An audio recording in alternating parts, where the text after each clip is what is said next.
Welcome back to my YouTube channel. My name is Ami Sraino. To guys, আজি মই যাইছো এতিয়া theatre চাবলৈ।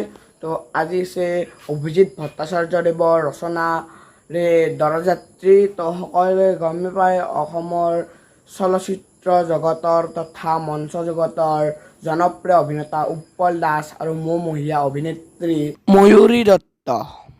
তো আজি তেখেতসকলৰ পৰা অলপ বাইট ল'বলৈ চেষ্টা কৰিম আৰু লগতে কিছু দৃশ্য আপোনালোকক দেখাবলৈ মই চেষ্টা কৰিম নাট্যৰ। তো সকলো ভিডিঅ'টো সম্পূৰ্ণ চাই থাকক, সকলোৱে গম পাব। তো ভিডিঅ'টো সকলো সম্পূৰ্ণকৈ চাই যাওক। তো আমাৰ মাজত আছে অভিনেত্ৰী চুমি ভৰালী বাইদেউ। তো বা পোনপ্ৰথমে মোৰ ইউটিউব চেনেল আপোনাক স্বাগতম জনাইছোঁ। তো এইবাৰ যিহেতু ভ্ৰাম্যমাণ তো প্ৰথমটো খোজ ইতিহাসৰ মঞ্চ, তো আপোনাৰ এক্টিং কৰি কেনেকুৱা লাগিছে? প্ৰথমতে সকলোকে ধন্যবাদ।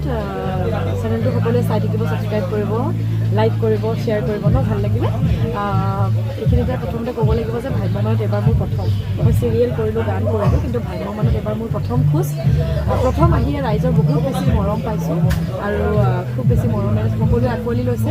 তাতোতকৈ ডাঙৰ কথা যে ইতিহাস এখন ভ্ৰাম্যমাণ থিয়েটাৰৰ ভিতৰত ইতিহাস হৈছে এখন সকলোতকৈ আগশাৰী ভ্ৰাম্যমাণ থিয়েটাৰ। এনেকুৱা এখন থিয়েটাৰত মই আহিবলৈ পাই মই বহুত বেছি সুখী আৰু নিজকে লাকি বুলি ভাবিম। আৰু বিভিন্ন জেগাত আমাৰ শ্ব'জবিলাক চলি আছে, আপোনালোক আহিব চাবলৈ। আজি বৰ্তমান আমি বিহুত 3 দিনৰ কাৰণে আজিৰ পৰা আছোঁ। সেয়াই। আৰু যিহেতু অসমৰ ৰাইজে আপোনালোকক আঁকোৱালি লৈছে ইতিহাসৰ মঞ্চত, তো অসমৰ ৰাইজক কি ক'ব বিচাৰে বা কি সৰুকৈ মেছেজ দিব বিচাৰে? অসমৰ ৰাইজক মই এইটোৱে ক'ম যে ভ্ৰাম্যমাণ এতিয়া যেনেকৈ চলি আছে সদায় তেনেকৈ চলি থাকক। আচলতে ভ্ৰাম্যমাণৰ মই প্ৰথমবাৰৰ কাৰণে আহিছোঁ কাৰণে বহুতখিনি কথা মই নাজানো। এইবছৰ লাহে লাহে কৰি থাকিলে 2-3 বছৰ হ'লে অভিজ্ঞতা হ'লে বহুত কথা বুজি পাম, জানিম, শিকিব লগা বহুতখিনি আছে। নতুন হিচাপে এটাই ক'ম যে আমি বিভিন্ন জেগাত শ্ব'বিলাক হয়, বহুত বেছি সকলোৰে কষ্ট আৰু সাধনা জড়িত হৈ থাকে। সকলো আহিব আমাৰ নাট উপভোগ কৰিবলৈ, লগতে আমাক জনাব কেনেকুৱা লাগে, কেনেকুৱা পাইছে, ক'ত কি ভুল ক্ৰুটি হৈছে আমাক আঙুলিয়াই দিব। আমি আগলৈ শুদ্ধকৈ কৰিবলৈ চেষ্টা কৰিম। ধন্যবাদ এইখিনি কৈ তাৰ কাৰণে। একদম ধন্যবাদ। আমাৰ লগত আছে বাইদেউ। প্ৰথমতে মোৰ ইউটিউব চেনেল আপোনাক স্বাগতম জনাইছোঁ। Thank you. তো ভ্ৰাম্যমাণৰ দীঘলীয়া যাত্ৰা, তো এইবাৰ ইতিহাসৰ মঞ্চত তো আহি কেনেকুৱা লাগিলে? এতিয়া খুব ভাল লাগিছে, খুব এটা ধুনীয়া জাৰ্ণি, ভাল লাগিছে। তো আপুনি অভিনয়ৰ লগত কেনেকৈ জড়িত হ'লে?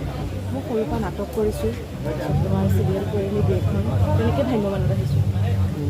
আৰু অসমৰ ৰাইজৰ পৰাতো বহুত মৰম পালে এইবাৰ, তো কেনেকুৱা লাগিছে? তো সৰুকৈ অলপ মেছেজ এটা কৈ যাওক অসমৰ ৰাইজক। ভাল লাগিছে, বহুত মৰম পালোঁ, মানে গোটেই অসমৰ পৰা পোৱা নাই, পামহে। এইটো আমাৰ তৃতীয়টো পেণ্ডেল। খুব ভাল লাগিছে, খুব মৰম দিছে। অসমবাসী ৰাইজৰ পৰা মৰম আশীৰ্বাদ বিচাৰিছোঁ। তো আজি যিহেতু দৰাযাত্ৰী আছে, তো আজিৰ আপোনাৰ অভিনয়টো কেনেকুৱা অলপ কৈ দিয়ক। এজনী গাঁৱলীয়া ছোৱালী, শিক্ষিত ছোৱালী, বাকীটো নকওঁ, তুমি চাই পেলাই কেনেকুৱা পালা ভবা। মই ভিডিঅ'ত সকলোকে আপোনালোকক দেখাই দিম। তো আপোনাৰ ভাল লগা এটি সৰু সংলাপ কৈ দিয়ক। মই নোৱাৰোঁ দেউতা, মই নোৱাৰোঁ এই মাহী জগতীয়া যিয়ে এগৰাকী নাৰীক সন্মান কৰিব নাজানে, যিয়ে এগৰাকী পত্নীক ভৰিৰ তলত ৰাখিব বিচাৰে, তেনে এটা অসভ্য জন্তুৰ লগত মই বিয়া হ'ব নোৱাৰোঁ দেউতা। তো ভাল লাগিল সংলাপটো শুনি। তো ধন্যবাদ এইখিনি কৈ দিয়াৰ থেংক কাৰণে। ইউ। তো এয়া আমাৰ মাজত উৎপল দাস, জনপ্ৰিয় অভিনেতা। তো উৎপল দা, প্ৰথমতে মোৰ ইউটিউব চেনেলত আপোনাক স্বাগতম জনাইছোঁ। ধন্যবাদ। তোমাৰ নামটো ক'বা? মোৰ নাম শ্ৰী মানৱজ্যোতি কথা। মানৱ। অ'কে, কোন শ্ৰেণীত পঢ়ি আছে? মই বৰ্তমান ক্লাছ 9ম মানত পঢ়িছোঁ। বঢ়িয়া, কোৱা। তো যিহেতু ভ্ৰাম্যমাণৰ এক দীঘলীয়া যাত্ৰাৰে এইবাৰ ইতিহাসৰ মঞ্চত আপুনি আহিছে, তো অসমৰ ৰাইজৰ পৰা আগতে যিখিনি মৰম পাইছিলে, এতিয়া সেইখিনি মৰম উপযুক্ত হৈ পাই আছেনে? চাওক, আজি যে ইমান বছৰে মই দৰ্শকৰ মাজত এনেকৈ কাম কৰাৰ সুবিধা পাইছোঁ, সেইটোৱে হয়তো দৰ্শকে বিচাৰিছে কাৰণে মই আছোঁ। গতিকে মোৰো সৌভাগ্য যে মই মোৰ যোগ্যতাতকৈ বেছি মৰম আৰু আশীৰ্বাদ পাইছোঁ আৰম্ভণিত, আৰু এতিয়া সেই যোগ্যতাৰ মানে সেই মৰম আৰু আশীৰ্বাদৰ কাৰণে যোগ্য হ'বলৈ চেষ্টা কৰি আছোঁ, বুজিছে? গতিকে সেই চেষ্টাটো অব্যাহত থাকিব লাগে। আৰু দৰ্শকেও যথেষ্ট মৰম দিয়ে, বিশ্বাস কৰে, কিয়নো ভাল অনুষ্ঠানসমূহ লগত যেতিয়া মই জড়িত হওঁ, তেতিয়া ভাল অনুষ্ঠানসমূহ চাই তেওঁলোক উপকৃত হয়, ভাল পায়। ক'ৰবাত নিজকে বিচাৰি পায় গতিকে সেই প্ৰচেষ্টাৰ মাজতে আমি সমান্তৰালভাৱে চলি আছোঁ দৰ্শক আৰু কলা কৌশলীৰ মাজত যিটো আন্তঃগাঁথনি সেইটো খুব সুকীয়া আৰু খুব গুৰুত্বপূৰ্ণ গতিকে মই খুব গৌৰৱ অনুভৱ কৰোঁ যে মই অসমীয়া ল'ৰা হিচাপে অসমবাসীৰ মাজত মৰমৰ হৈ আছোঁ তো যিহেতু তিনিখন ভিন্ন নাট তো তিনিওখনতে বেলেগ বেলেগ চৰিত্ৰ তো অহাকালি যিহেতু মানুহ নহয় প্ৰেমিক তাৰে কিছু অলপ কথা কৈ দিয়ক মানুহ নহয় প্ৰেমিক এখন খুব বিনোদনধৰ্মী আজিৰ নাটখন দৰা যাত্ৰী খুব সংবেদনশীল অলপমান মননশীল নাটৰ এটা পৰিৱেশ য'ত মানে খুব মানুহৰ আমি অনুভৱৰে পৰিপূৰ্ণ নহয় জানো গতিকে অনুভৱৰ অবিহনে কোনো ধৰণৰ সম্পৰ্ক সম্ভৱ নহয় মানুহৰ অস্তিত্ব সম্ভৱ নহয় গতিকে বিভিন্ন ধৰণৰ অনুভৱ বিভিন্ন ধৰণৰ ক্ৰিয়া প্ৰক্ৰিয়াৰ মাজেৰে আমাৰ জীৱনটো চলি যায় গতিকে মানুহৰ প্ৰেমিত কিছুমান ঘটনা আছে